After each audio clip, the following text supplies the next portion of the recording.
It is super hard to believe, but we only have 3 more regular season weekends in college football. It's always sad to see how fast the season flies by, and while we are figuring out which teams are legitimate title contenders, we're also finding out which teams are absolutely horrible. In today's video, I want to continue a series I've done over the last 2 years and talk about who is the worst team in college football. We're going to go through all the programs who have had terrible years, talk about their seasons, why they're bad, and at the end of the video, we are going to determine who the worst of them all is. But before we get started, if you're a big college football fan, be sure to subscribe to the channel, leave a like if you want to support the work I'm doing here, and let me know what player, team, topic, or situation I could cover in my next video. Now let's get started and talk about who is the worst team in college football. So the first team we need to talk about is East Carolina. So despite the fact that the American Athletic Conference was taken of some of its best teams, East Carolina has not been able to take advantage of the new conference, and if anything, has fallen to the absolute bottom. So far, they are currently ranked 14th in the American Conference and have a 1-8 record. Their first game was on the road against Michigan, which was an expected blowout, and from there, they just have not been able to get anything going. They got blown out by Marshall, SMU, and UTSA, but at some points have been somewhat competitive, as they only lost by 3 to number 24 Tulane, by a touchdown to Rice, by 3 points to Charlotte, and by 2 scores to Appalachian State. It looks like the Pirates are really missing their former star quarterback Holton Ahlers, and if they don't fix things quick, they could literally finish with the worst record in college football this year. If you would have told me before the season started that Pitt would be the worst team in the ACC, I would have thought you were pretty crazy. There are definitely a few other schools who I would have selected to be at the bottom, but as it stands right now, Pittsburgh is pretty much dead last in the ACC. They currently have a 2-7 record, and it's been quite a weird season for them. Besides a blowout win over Wofford and ironically number 14 Louisville, Pitt has been a disaster this year. They've lost a ton of close games and just have not been able to finish. They had disastrous finishes against both Wake Forest and West Virginia, couldn't close out the Cincinnati game, got blown out on the road by Virginia Tech, and then most recently have been dismantled back-to-back by Notre Dame and Florida State. I'm sure the Seminoles could have hung more points on them, but Pitt is in a really weird spot. For some reason amongst college football coaches, there's this idea that if a quarterback had high potential coming out of high school, but hasn't lived up to the hype at 2 schools already, that he's miraculously going to figure it out at his 3rd. That is the case with Phil Dracovic, as in the last 2 years they brought in both Dracovic and Keaton Slovis. Neither of them have worked out, and Dracovic has been an utter disaster. Luckily, Christian Velo has been pretty solid for them, and they're going to hope to finish the year with more than 2 wins. For the next team we're going to talk about, we're actually going to stay in the ACC, and Virginia is very similar to Pitt. Going into the season, there was not a lot of expectation for Virginia, as after the tragedy last year and just a sluggish start with Tony Elliott, there really was not a whole lot of reasons for optimism there. Going into the year, they brought in a new transfer quarterback from Monmouth by the name of Tony Muskett. The true freshman, Anthony Colandrea, has been the one who's really wowed the crowd. Unfortunately, there has not been a lot of wowing. In week 1, they got blown out by Tennessee. In week 2, they got upset by James Madison. And from there, it's been tough. They lost 2 close games to both NC State and Boston College, lost to Miami in overtime, and most recently got killed by Georgia Tech. Sandwiched between those are 2 very weird wins. They struggled to put William and Mary away, but then went on the road and beat number 10 North Carolina. This was one of the biggest wins in school history, but Virginia is just really not that good. Outside of that one performance, they have been lackluster, the quarterback play has been spotty, and they just have not been able to win games. While Virginia's 2-7 record is bad, that North Carolina loss is going to save them from being at the very bottom. Going into the 2023 season for Cincinnati, I always thought it was going to be tough sledding, but I didn't know it was going to be absolutely awful. After Luke Fickell took the Wisconsin job, Cincinnati had to find their new head coach, and they settled on Scott Satterfield, who was nothing but average at Louisville. When a team goes into a new conference, especially an upgrade, they ideally should have stable coaching, and that is not what they have had. They also once again made a mistake at the quarterback spot, and it has led to a disastrous season. In week 1, they destroyed Eastern Kentucky, and in week 2, they beat Pittsburgh. As we've already been over, Pitt is no good this year. This was by far their best win of the season, and their only win of the rest of the season. After that, they lost in their rivalry game to Miami of Ohio, got beat by Oklahoma, and then from there, the losing has only gotten worse. They ended up losing on the road to BYU, got killed at home against Iowa State, lost at home against Baylor, got killed on the road against Oklahoma State, and most recently, lost by 2 to UCF. While some of those games have obviously been close, they have not been able to get over the hump, and currently have a 2-7 record, in which they are now 14th in the Big 12. It's been an absolute disaster, and once again, I don't know why they thought Emory Jones was the answer. He wasn't great at Florida, wasn't great at Arizona State, but for some reason, coaches think at their 3rd school, they're magically going to win the Heisman. It is honestly beyond me, but I'm beating a dead horse at this point. Cincinnati's had a rough year, and with games against Houston, West Virginia, and Kansas, it may not get any easier for them.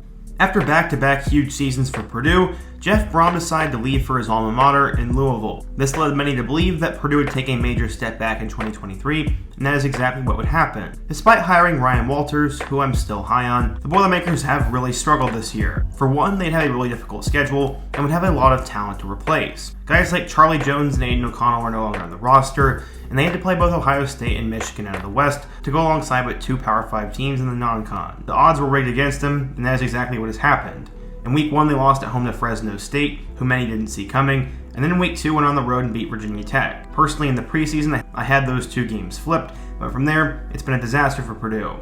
They got blown out at home by Syracuse, got destroyed at home by Wisconsin, lost on the road to Iowa, got killed by Ohio State, got killed by Nebraska, and recently got killed by Michigan. The lone conference win came against Illinois. At times, the offense has looked solid under Graham Harrell. That in itself has been a disaster, and Purdue is currently last in the Big Ten West, an awful division, and is 2-7 overall. The Boilermakers have to get things going, or they might finish the year 2-10. Shying away from the Power 5 for the remainder of the video, we need to talk about Yukon. While Yukon had a breakout season last year under Jim Mora and found a way to get to 6 wins, they have not been able to find lightning in a bottle again, and this year has been a complete disaster.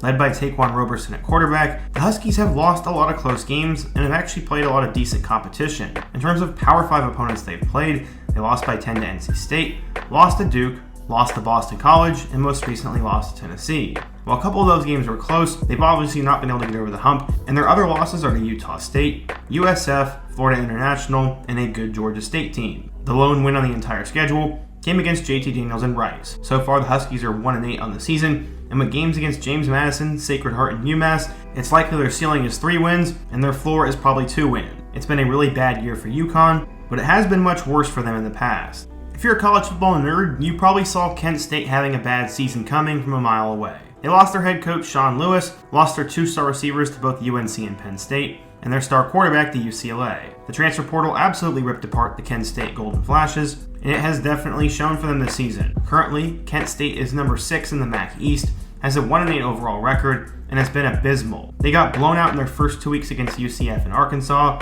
then got destroyed by Fresno State, Miami of Ohio, Eastern Michigan, Buffalo, and Akron. Only one game has come within 1 score, and that was the most recent one with Akron, and they have 1 lone win over FCS Central Connecticut. It has truly been a really bad year for them, and there is a case to be made that Kent State is the worst team in college football. A few years ago, it looked like head coach Mike New was starting to build something at Ball State after they finished the season ranked and won the MAC. Unfortunately, flash forward 3 years, and Ball State is in an awful spot. Yes, their best player Carson Steele was poached to UCLA, but no one expected the Cardinals to be this utterly bad this year. In weeks 1 and 2, they went on the road and got blown out by Kentucky and Georgia, before they came home and beat Indiana State. The FCS win did little for momentum, as they then got killed by Georgia Southern, killed by Western Michigan, killed by Eastern Michigan, and then surprisingly almost upset Toledo. Their lone win came against Central Michigan, and then this past weekend they lost by 3 to Bowling Green. While Ball State is definitely not the worst team on this list, they haven't been all that competitive this year, and all the positive momentum that the Cardinals were building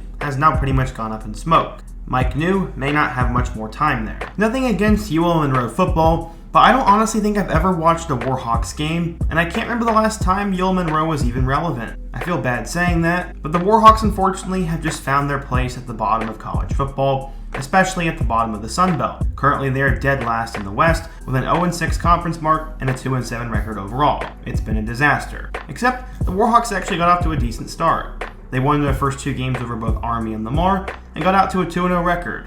Unfortunately, since then, it's been really bad. They got blown out by Texas A&M, lost a heartbreaker by 1 to App State, got killed by South Alabama, lost another heartbreaker to Texas State and TJ Finley, and then they've lost their last 3 games by double digits. They lost to Georgia Southern, Arkansas State, and Southern Miss. With the games against Troy, Ole Miss, and Louisiana, it's not looking like UL Monroe will get more than 3 wins, and it is another disappointing season for the Warhawks. Nevada football used to be one of the best teams in the Mountain West, and one of the best Group of 5 teams overall. It seems like just yesterday, Carson Strong was one of the top quarterbacks in the country, and Jay Norvell was one of the best young names in coaching. Unfortunately, after he left Nevada in a Mayflower truck for Colorado State, Ken Wilson has not been able to pick up the pieces for Nevada, and they have been really, really bad. It started with a Week 0 loss to USC, and that would be the start of 6 straight losses. They lost to Idaho, Kansas, Texas State, Fresno State, and UNLV. And while 4 of those 5 teams are actually pretty solid, an 0-6 start is not ideal. From there, they won 6-0 over San Diego State, took care of New Mexico State by 10, and then just lost to Hawaii. Nevada has not benefited from a tough schedule, but they also aren't really any good, and Ken Wilson better figure it out soon, or he may have to find another job. Like clockwork, whenever the summer rolls around, there's somebody talking about how Vanderbilt football is one day going to be good in the SEC, or however insert coach is going to turn things around for them. Unfortunately, I heard a lot of that going into this year, as they did have a quarterback with a lot of promise in A.J. Swan, and I guess we're coming off solid recruiting classes, but still, it's Vanderbilt football. In week 1, they took care of Hawaii by a touchdown, and in week 2, they beat Alabama A&M. They got off to a 2-0 start, but since then, it has been hot garbage for them. They got killed on the road by Wake Forest, lost by a field goal to UNLV, got blown out by Kentucky, got blown out by Missouri, got blown out by Florida, didn't compete against Georgia, got blown out by Ole Miss, and most recently got blown out by a pretty bad Auburn team. It has now been 8 straight losses for the Commodores, and Clark Lee better think of something new before they finish on a 10-game losing streak. I'm not sure if Vanderbilt's had a losing streak that bad before, but with South Carolina and Tennessee still on the schedule, that is what is likely going to happen, and that would be a disaster. Southern Miss is another one of those schools that's never really that good. It doesn't really make a whole lot of an impact in college football, but surprisingly, they have a few decent names on the roster this year. You have former Clemson quarterback Billy Wiles, who's now taken over, and then you have Frank Gore Jr. He's definitely one of the better running backs in all of college football, and the son of a legend, but it has not translated to wins for the Eagles this year. In week 1, they beat Alcorn State before the losing began. They lost to Florida State on the road, lost to Tulane, lost a shootout to Arkansas State, lost to Texas State, lost a close one to Old Dominion, got blown out by South Alabama, and then lost to App State. 7 straight losses look bad, and I'm sure it killed the confidence of the team, but last week they managed to come out and beat another team on this list in UL Monroe. One of the 2 had to win, and Southern Miss won pretty decisively. They're now 1-5 in the conference, 2-7 overall, and with games against Louisiana, Mississippi State, and Troy, another win is not likely on the schedule for them. There are a couple of really bad teams on this list. Kent State's 1-8, and their lone win is over an FCS team. They have had a couple of close games though. Vanderbilt's had 8 straight losses, Alcorn State has had 7 straight losses, and Cincy has 7 straight losses. While those teams are all bad, they are not as bad as the team that is ultimately the worst in college football, and to no one's surprise, the last team we're going to talk about is Sam Houston State. Sam Houston is a team from the FCS level.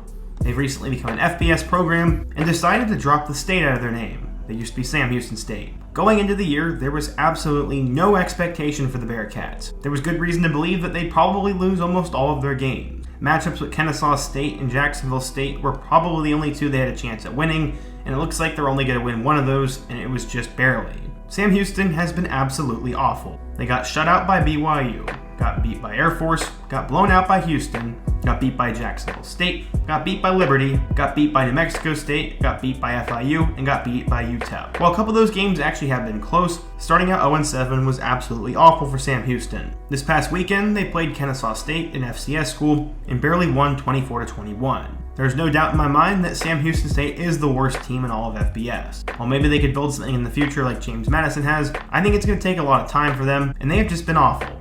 They have Louisiana Tech, Western Kentucky, and Middle Tennessee to finish the year, and they're not going to win any of them. Sam Houston will likely go 1-11, and they'll be right down there with Vanderbilt, East Carolina, and probably Cincinnati. There are some really bad teams, but the Bearcats are the worst. But what do you guys think? Who in your opinion is the worst team in college football? In your opinion, who is the best team in college football? And let me know what your thoughts are in today's video. Give me a topic I can do next, subscribe if you're new, and check out all of the videos on the end screen. Hope to see you guys again soon, but until next time, peace.